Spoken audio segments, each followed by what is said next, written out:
Welcome to the HRchat Show, one of the world's most downloaded and shared podcasts designed for HR pros, talent execs, tech enthusiasts, and business leaders.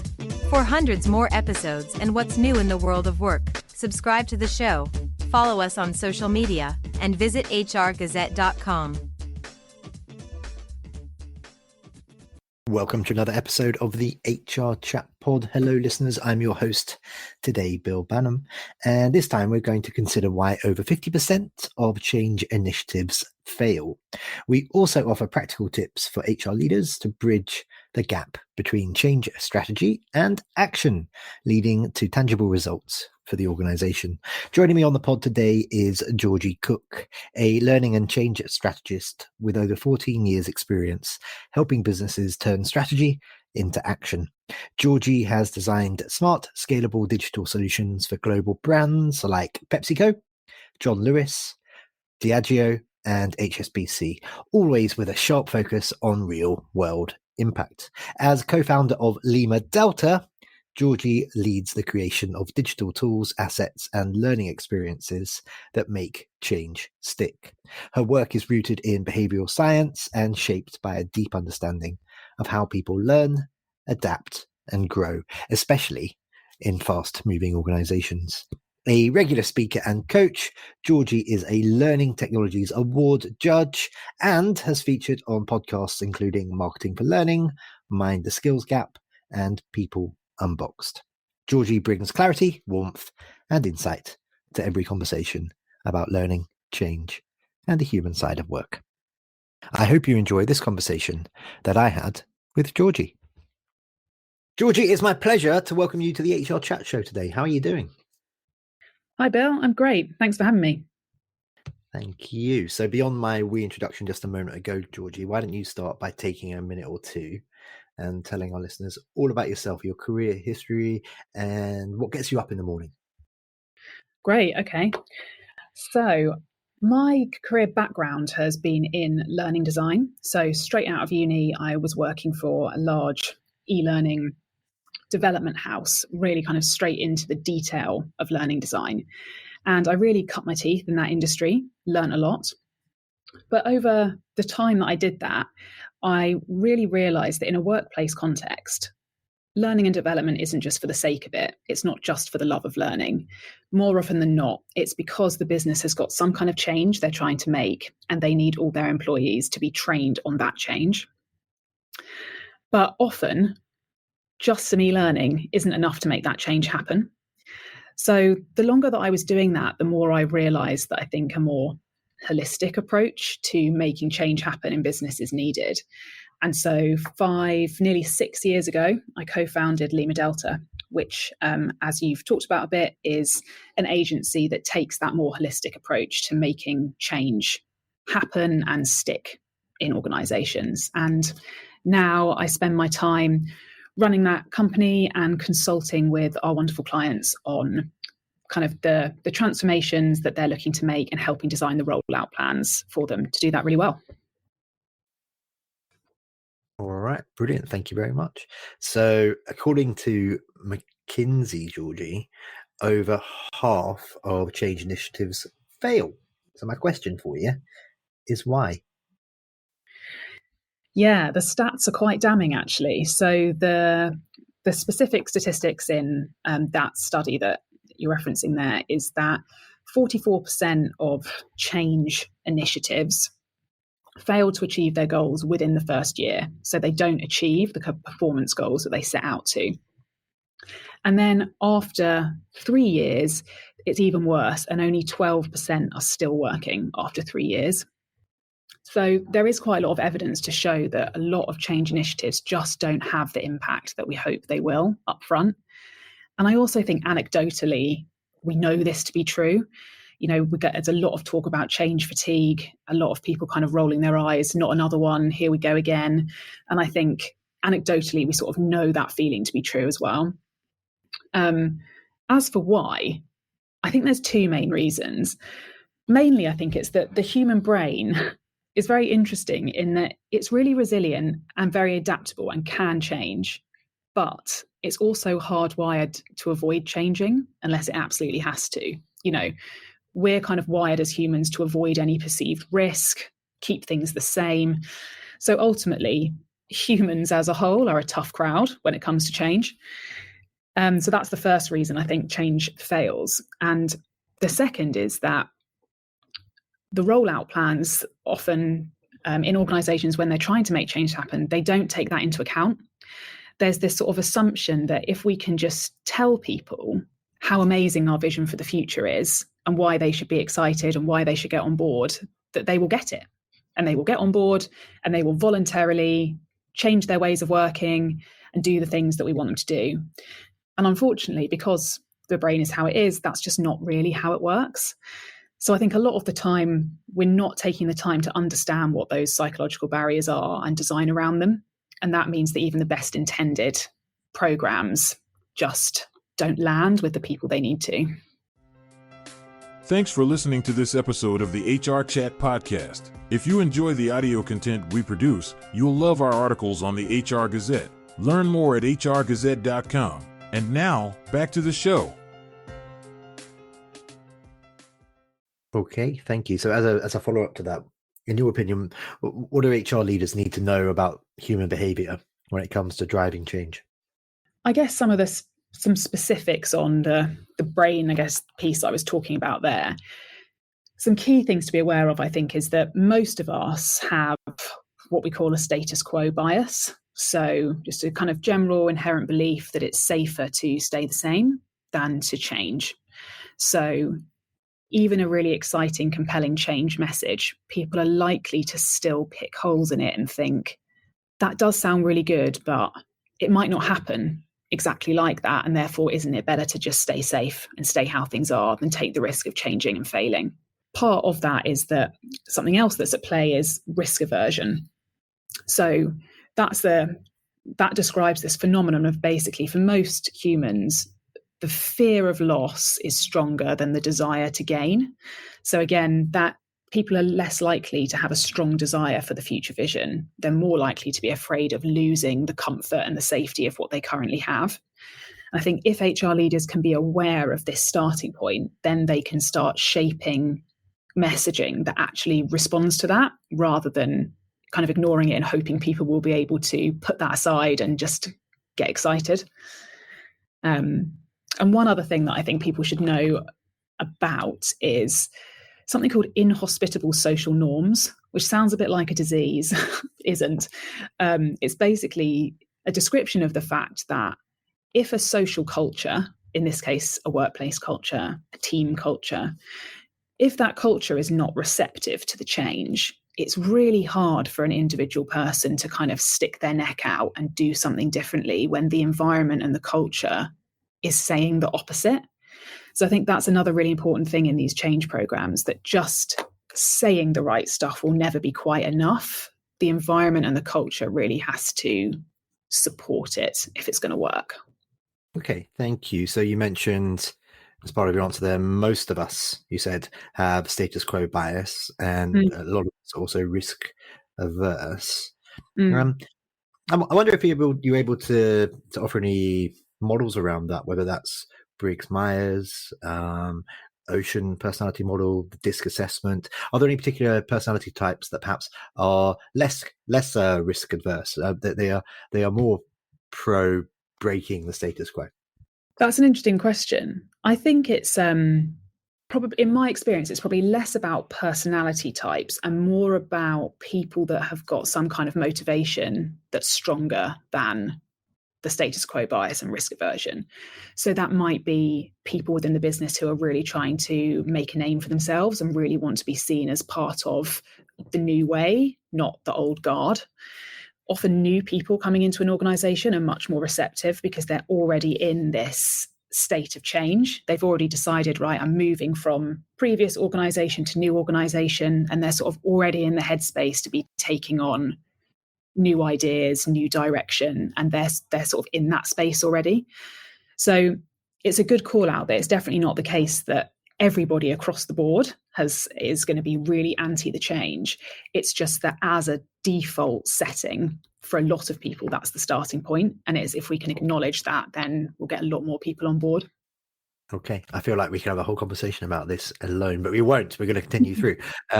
How do you and your team advise HR leaders, Georgie, to bridge the gap between change strategy and action, tangible actions that make a difference? Well, I guess the good news is that each of those like psychological barriers that I've been talking about there, so things like risk aversion, they all have a flip side and they all have a solution. And I think the way to take a change strategy from just being a strategy mapped out on paper that you hope people will execute to actually getting it executed in day-to-day behaviors in practice is to design a rollout plan for your change that overcomes all of those barriers with good solutions, and therefore successfully gets people in the right mindset to change and gives them the capabilities they need to change and creates a hospitable environment that supports it. So it's quite multifaceted, and I guess this comes back to what I was saying right at the start, that if you do just the training piece, that's really unlikely to be enough. You've got to get people excited first and make sure the environment's there afterwards.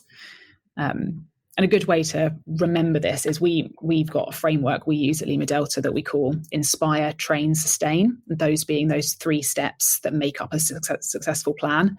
And that's to kind of capture all the things that we think are needed to turn a strategy into execution in the business. Okay, great. We'll go into the metrics in just a moment, but before we get there, use cases, case studies. Do you have any practical examples of what this looks like in a real project? Can you maybe speak to some clients that you've worked with and you've made a difference? We work across all different sort of sectors and types of change. So everything from sort of big system changes, architecture changes, workflow and process changes, all the way through to more cultural things like becoming more inclusive, things like that. One that I'll talk about now that I think probably hopefully will have wide resonance with people listening was a company, a large global engineering company that we've been working with recently. And what the change they were looking to make was all around how their leadership show up. And this is leaders at all levels, so right from C-suite to supervisors. They were basically rolling out a new leadership framework and set of behaviours and competencies. And it was quite a big sort of cultural shift for leaders, driving much more towards like high performance, accountability, all of that kind of thing. So that was the change that they really wanted to make. And we worked with them to dig into, of some of the examples I've given so far, which of those psychological barriers were most prevalent in their culture. Who were those people who were really open to change, and how could we leverage them? So we sort of did that consultancy with them, and off the back of it, helped design a rollout plan for them that followed the Inspire, Train, Sustain model. So in Inspire, for example, we designed a rollout that included things like, I guess, some of the classics you would expect. So things like town hall meetings and story kind of launch videos that really tell the story of the change, but also much more subtle things like toolbox talks that leaders and supervisors in offshore areas working on site could use to roll out the same message.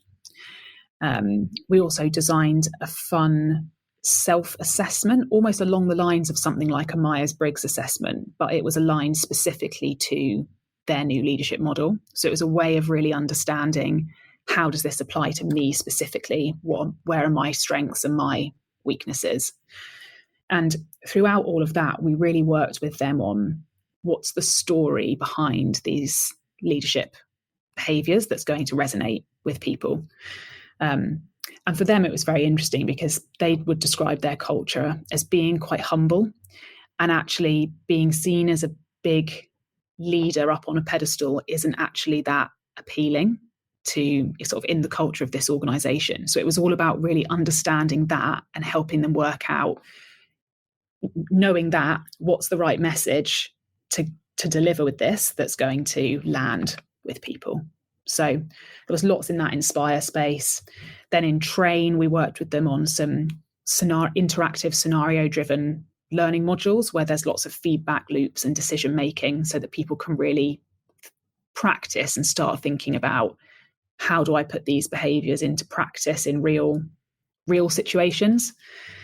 Also some workshops, like live sessions to get everyone talking. And then in the sustain phase, thinking about how do we make sure the environment supports these new leadership behaviors, and how do we make sure people don't forget what they are.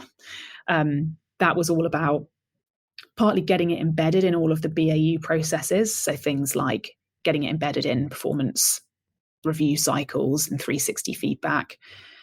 Also making sure there's ongoing points of contact on this subject specifically. So ongoing communications. We had leadership labs where leaders from across the business could come together and share their challenges. We had buddying and mentor systems, things like that. That's all about making sure that this new framework isn't just a communication that disappears. It's actually really embedded and supported in practice.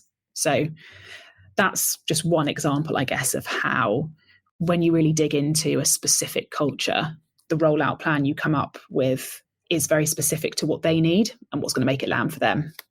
Okay, let's continue talking about the Inspire, Train, Sustain model, but specifically let's focus on the sustain piece, because we want our listeners today to leave this with some tangible takeaways that they can make sure their organizations are doing the right things for the long term.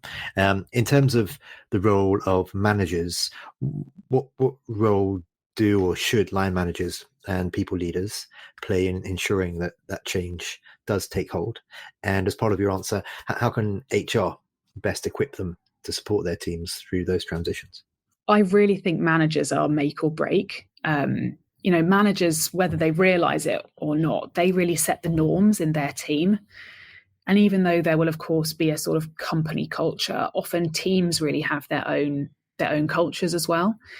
And you could have the same rollout plan going to two very similar teams.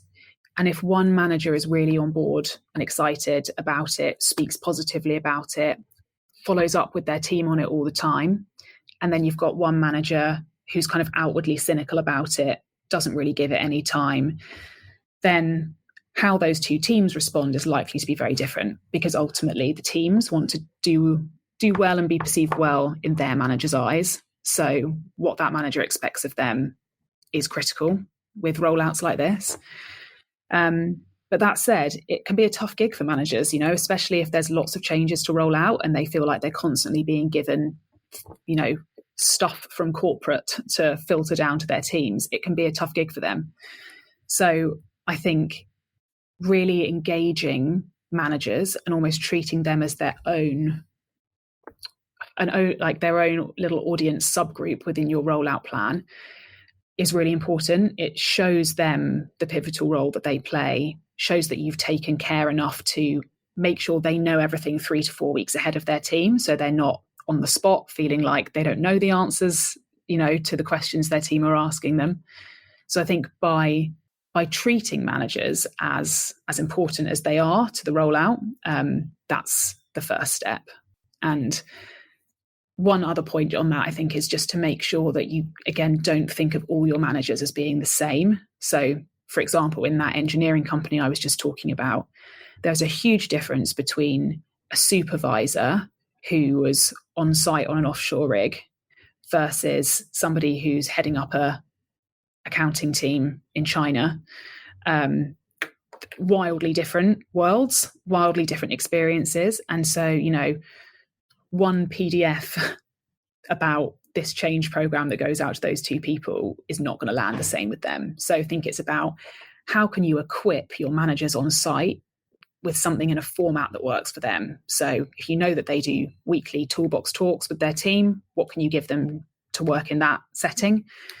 And for your manager in China, firstly, don't give them something in English, give them something in their language, and think about what is the culture in their team and what's the kind of format they're going to need, and help them as much as you can, I think. So you started the answer by saying that, different teams are different. They work differently and all the rest of it. Then use that example at the end there, a rig manager versus an office-based person in a disparate location. My dad was a rig manager, as it happens. Really? Many years. Okay. He was.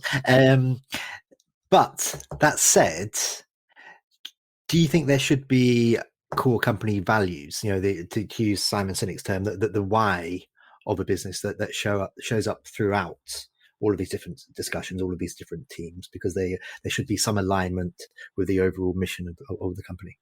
Definitely, yes. I think, and often that's a big part of these changes and transformations. Often it's about trying to get everybody from all these disparate teams to connect with the same company level mission or value or behavior or new direction or whatever it is. So I think there absolutely should be. However, I think we would be doing ourselves a disservice if we pretended that level of value is what people connect with most easily. I think realistically, people firstly connect with, does this value mean something to me personally? Then does it mean something to my immediate team? And then what does it mean for the whole company? So the company level should absolutely be there. But I think it's also about helping people bridge that gap for themselves. So how do you show somebody, I know this is what you do in your day to day. You might not see immediately how that links to this big picture thing we're talking about. And I think a big part of HR's job is to bridge that gap for people so that they can connect to that big picture vision more easily. Okay, so let's now just take a moment, step back and make sure that we've got all these lovely takeaways for our listeners by, I guess, kind of recapping a little bit of what you said so far in the context of sustaining change in the long term. But I'm going to challenge you to do so, to answer my next question in 60 seconds or less, like I like to do on this show sometimes. Okay, we switch up the tempo. So the question here is, what are some of those most effective ways to sustain engagement and behavioral shifts over the long haul? I like the 60-second challenge. So I would say, number one is make sure that your overall messaging and the story that you're telling about your change is the right one from the start, because you want that message to sustain all the way through. So don't just talk about how great your vision of the future is. Talk about also the risks of staying the same so that people really understand the big picture. Then once you've got people excited and you've done your initial launch and your initial training and it comes to sustain, really, I say firstly, make sure that you've got a continuous comms plan. So the comms plan shouldn't end after a couple of months after launch. It should be ongoing. Try and get communities in place. So think about, if your main target audience, for example, is leaders, where do they hang out? How do they connect with each other? And how can you make your change embedded where they are? Don't remember that the forgetting curve is real. You know this change like the back of your hand. Other people don't. Keep repeating the message over and over again. And finally, do everything you can to make sure that the practical BAU environment supports what you're saying. So if you want people to change the way they act, do they have the right tools and processes to do it? If you want them to prioritize X over Y, make sure that their incentive structure also supports that and make sure their incentive structure isn't supporting the opposite to what you're trying to do. So yeah, think about that practical level as well as that continuous messaging. Awesome. All over that. And I think that was just in 60 seconds. So good job, Georgie. Okay, so we are recording this episode in early October 2025. You are one of our new victims. One of our new speakers at an upcoming Disrupt event. Can you just take a minute or two now and give our listeners a bit of an overview of what you'll be talking about at the Disrupt Summit? Yeah, I'm looking forward to it. So at the Disrupt Summit, we're going to be looking in a bit more detail at Inspire, Train, Sustain, that 3-part process, the 3 ingredients to a really great rollout plan that makes your change stick. And it's going to be a little bit more of an interactive session. So getting you to think about change that's going on in your organization or that's coming up, and for you to start thinking about what will be really needed to inspire your people. What kind of training might they need? Where are their capability gaps? And what's the best way to get over that? And then, like we've just been talking about now, what does a really good sustained change look like in your organization. So I'll be providing lots of prompts and ideas and examples, and you'll be thinking about how to apply it yourself. Excellent. And just so you don't have any frightening experiences when you get there, I'm sure you already know this, but it is quite a unique format. It's 5 minutes, 20 slides, and we're mean. So we automate those slides to rotate every 15 seconds. So this 60-second challenge was good practice then. Exactly. I had a speaker rock up at one of the disrupts fairly recently, and they weren't aware that the slides do automate. So they had a moment.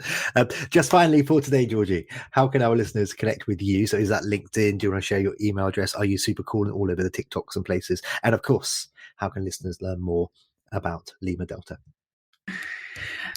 Sadly, I'm not cool enough for TikTok. I am often hanging out on LinkedIn though. I like to do weekly videos sharing kind of things that I've learned from my clients. So feel free to follow me there. It's Georgie Cooke on LinkedIn. I'd love to connect. And then specifically about Lima Delta, obviously you can find us at our website. But specifically, if you've got a change kind of coming up and this has resonated with you, then we've got a specific landing page, which you can find the link in the notes for this, which just tells you a bit about a specific offer we've got on Pathfinder workshops, which is a workshop where we help you map out, inspire, train, sustain for your change. So we've got a few spots left for this year. So if that's interesting, you can take a look there and sign up. Okay, lots of ways to connect, and there will be this dedicated landing page just for you beautiful listeners. So there we go. Georgie, that just leaves me to say for today, thank you very much for being my guest. Thanks for having me. I've really enjoyed the chat. And listeners, as always, until next time, happy working. Thanks for listening to the HR Chat Show. If you enjoyed this episode, why not subscribe and listen to some of the hundreds of episodes published by HR Gazette? And remember, for what's new in the world of work, subscribe to the show, follow us on social media, and visit hrgazette.com.